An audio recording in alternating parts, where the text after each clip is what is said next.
tandaan mo, hindi ka pwede magyabang kasi aspo ka. Ano yung aspo, ma? Anak sa pobre ute.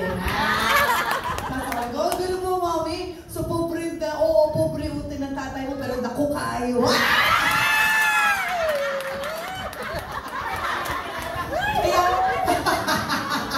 Kaya hanggang ngayon, magkasama pa rin sila, di ba? Ilang years na, 40 years na, magkasama pa rin sila. Eh, ano tawag nito? So, ako naman, kami ng husband ko, nasa 25 years na kami.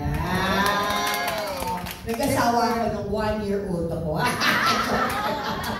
Pero ang hirap pala kung nag-aasawa, parang pupunta ka sa misa, di ba? So first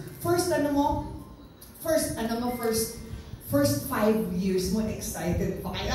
Diba? Excited kayo kasi honeymoon stage. Kaya talagang, ang saya-saya mo, papuri sa Diyos, ang saya.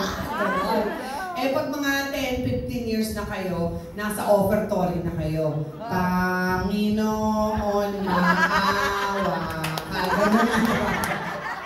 Eh, 25 years na kami. Kunin mo, o Diyos. Pinapakuha ko na kay Lord. Dati yung sex, kasi syempre, pag first 5 years yung sex life mo, di ba? Parang kaming kanta ni Rick Sigreto, yung sex life namin. No? Yeah.